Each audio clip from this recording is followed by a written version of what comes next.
Hey gang, just a couple quick reminders before we get started. In addition to the instructional videos that I post, I also do in-person private lessons. I actually do them here at Elite Ballroom Dance Studio. We can do country two-step, country swing, West Coast swing, cowboy cha-cha, waltz, whatever you want. Also, I'm a wedding DJ here in Las Vegas. And I also choreograph wedding dances, first dance, father-daughter, mother-son, a whole bunch of different ones. So, if you're interested in any of those services, if you're watching this on YouTube, hit me up through my website at howtodancecountry.com. You'll find my email there. And if you're watching this on Facebook, just hit me up there. All right, here's your video. Okay, cool. Did you get that out of your system? Did you get that in video? The red light means I got it. Oh, fantastic. Exactly. Okay. Hey everybody, it's Patrick once again with amazing ballroom champion Lindsay, and this is part 3 of the Ultimate Turns video. Can you believe it? We're almost done. It's the last part for now. Right, I know. And of Till course, the comments come. Right? Yeah, exactly. What about dot dot dot? You guys forgot this. Part 4, 5, 6, 7, 8, 9, 10. Okay. Yeah, exactly. We thought we could teach them to turn in 3 videos. We did. We were funny. Okay. We had high hopes. And of course, we're coming to you from Elite Ballroom Dance Studio, best ballroom dance studio in Las Vegas. This is where I do my private lessons. This is where she does her mastery and teaches people to not be clumsy. And, well, she tries. Try. Tries. Yeah, it's an attempt. Mostly I succeed. All right, so fortunately for you, part 3 is actually going to be pretty easy. It's kind of cleanup stuff. It's just good information that you need to know.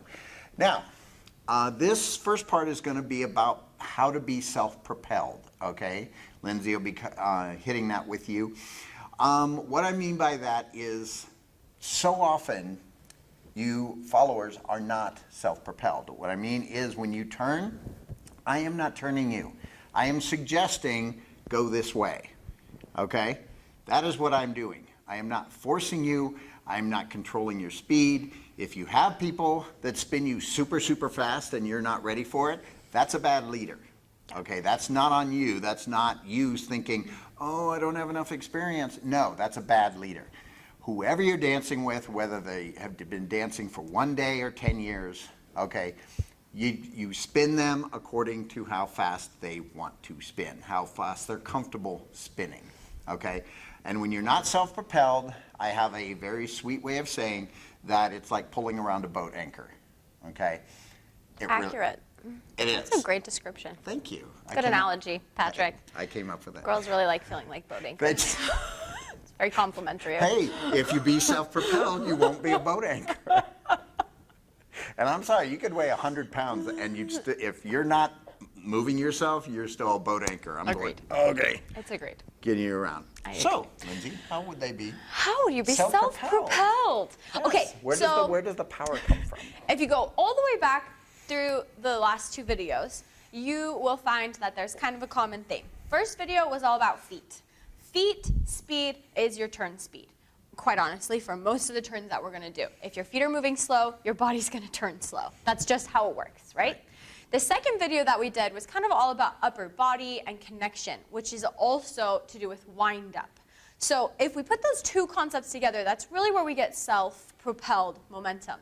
I think it's really important going into this concept that we understand our job separately, and this is for leaders and followers alike.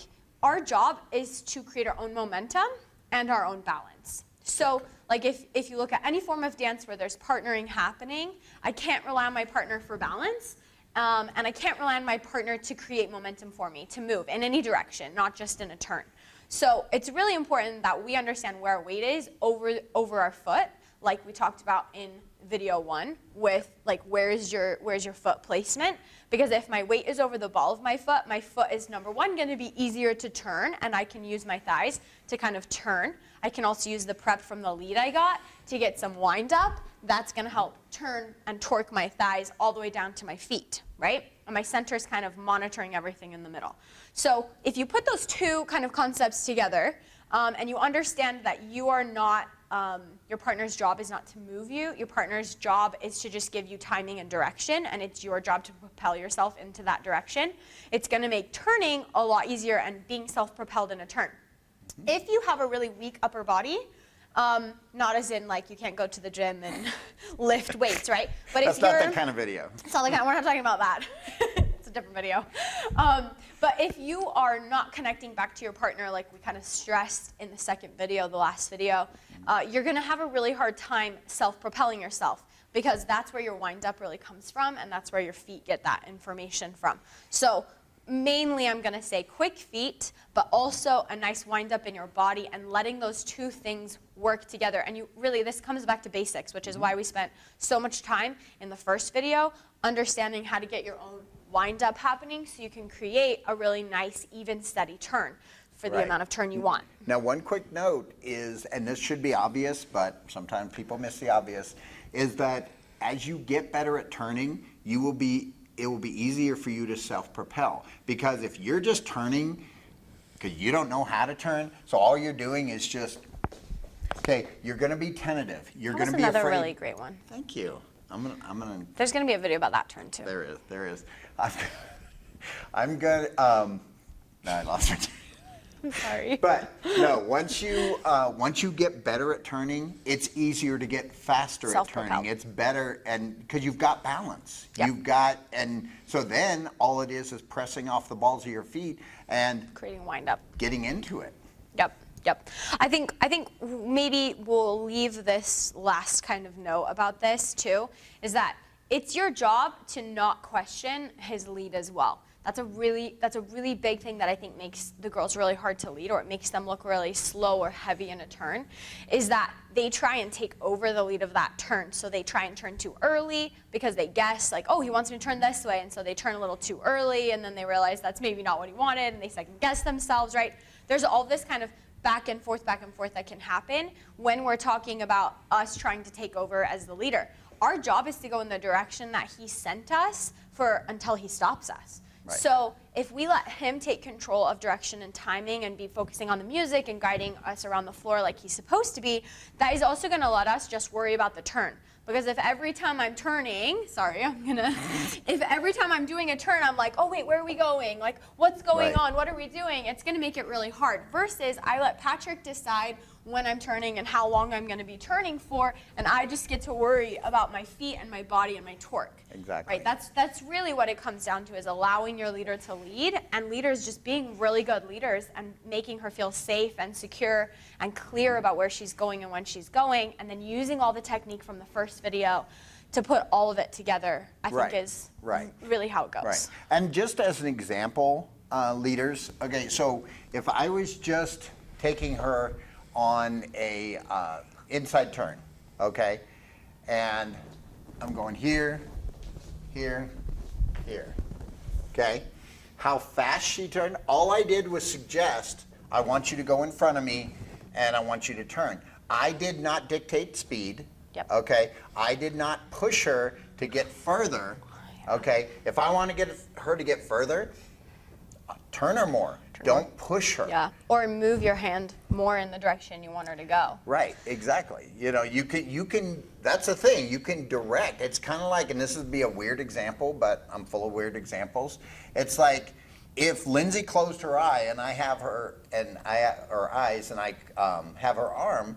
Okay, I can say, go this way, go this way, okay? But I'm not moving her feet.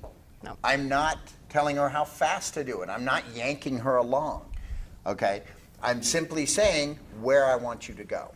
Yeah, which I think brings us kind of full circle back to our next point of conversation in this, is that you really ought to just start a turn and don't be concerned about your timing. Don't be concerned about when it's ending. Don't be concerned about, we have to be exactly here at this time. You let her take over and do the turn as fast as she wants, as slow as she wants. I mean, hopefully she's staying on beat with the music with her feet, Right. back to video 1 again.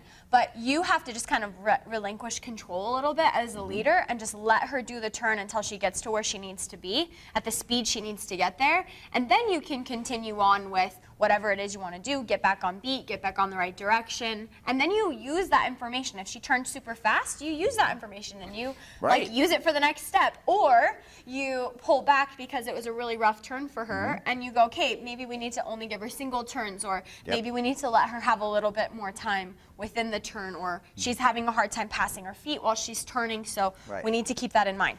That's the thing that I do when I'm out social dancing, is I remember every girl's limit that I dance with. So I know who I need to just let her, and then I know the ones that are like, no, boom, boom, boom, Wanna boom. go. They just go.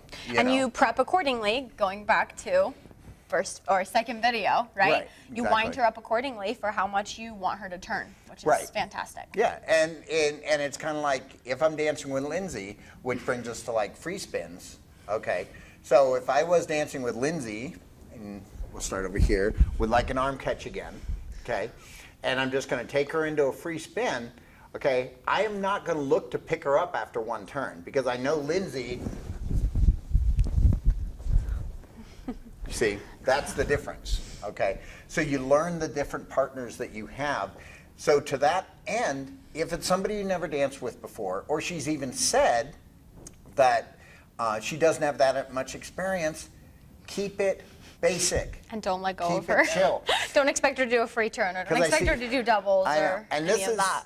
and I see this all the time, and it irritates the hell out of me, is when you've got people, leaders out there taking new girls that have never danced before, or they barely danced, and they're going, oh, okay, I want you to go here and do this and it's like, what the hell are you doing? That's just annoying. That is, do you think that girl appreciates that? It's like, no. And she ends up with a sore shoulder, Right. like we were You're talking not about teaching her last time. anything. Just keep it basic. Yeah. And just bump up a little bit like what you're going to do. The technique, the move, whatever you're going to do, just bump it up a little bit. See if she can handle it. If it confuses her, keep it chill. Just keep it basic. That's the thing, is that you want any follower that dances with you to come off the floor thinking that was comfortable. That Yeah. was nice. I had a that good was, time. That was Right. exciting. Right. It I was liked not that. confusing. It was pleasant. Right. It didn't make me nervous. It didn't make me feel stupid. Because trust me, a lot of the followers feel stupid because they think they're the problem. No. Yeah, it's not a lot of leaders who have been leading for 10 years are the problem. Yeah. Okay. Agreed. So, final word on the free spins. Basically, is it just, in your opinion, would it just be spin until you run out of momentum or you feel like it, or the leader asks for you back? Yeah, so I will okay. I may be a special case on She this is. because I can just turn forever, and Right. I could just keep propelling a turn. So I don't ever let my partners necessarily stop me. If he's let go of me, then that has given me permission to have free reign. There is a few things though that I am gonna watch out for. If I see him start coming towards me while I'm turning, then I will be very aware of that and I will try and stop my momentum so that he can catch me. So that's one thing, right? If I see his momentum kind of come at me while I'm in the middle of a turn and I'm spotting him, or as I'm coming around I see his profile getting closer, I'll definitely start slowing down. You're always ending a free spin facing your partner because Right. that gives him full access to your hands, which then allows him to lead the next step, the next direction, whatever he wants. He can get handshake, he can grab your waist to do another turn, he can do a trick of some kind, right? So we're always ending facing him. But if he ever starts coming close to me, I will kind of maybe back off, slow down a little bit, and let him lead that exit. But I will, or tell me that he's ready for me to be done turning, because I could just turn Right. forever. But I think one of the major points to note with this whole free spin thing is that most of you guys are going to only be able to do a handful of turns at one time. Right. So make sure that you're actually traveling those turns or you're staying in one place for those turns as your partner's leading. And leaders, you have to make sure that you lead this. If you're going to send her off on a free spin, you have to know, are you going to be sending her And that's going to tell her when you send her off that she needs to keep traveling down the line of dance or in the direction you sent her as she's turning, which is a traveling turn. Or are you going to whip her right in place and you want her to turn right in front of you? Because that changes how she's going to accept that lead for a free spin.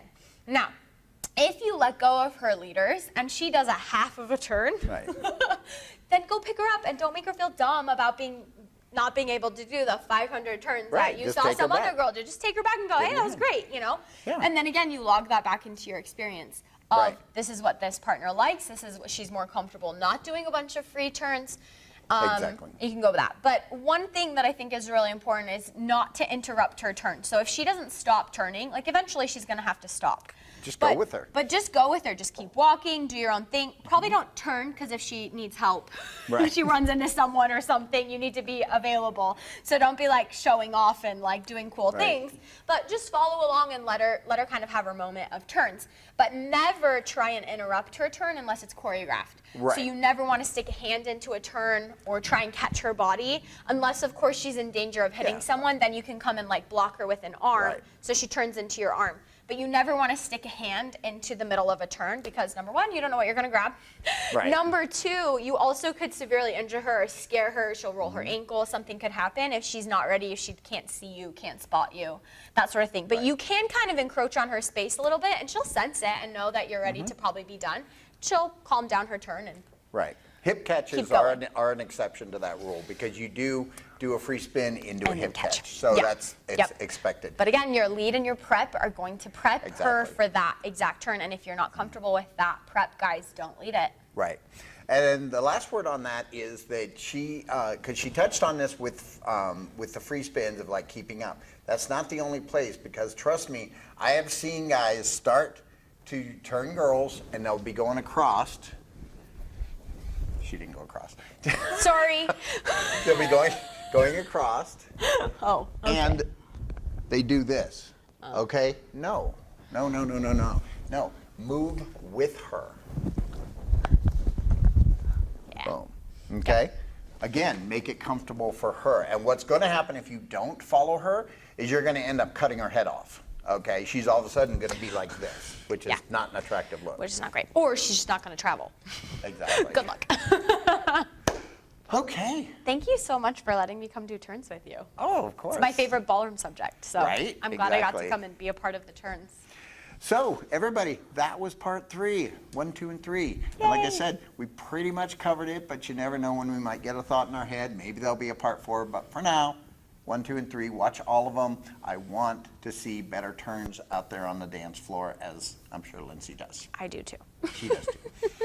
All right. So, again, for myself, for Lindsay, thanks for watching, and I'll see you guys in the next video. See ya.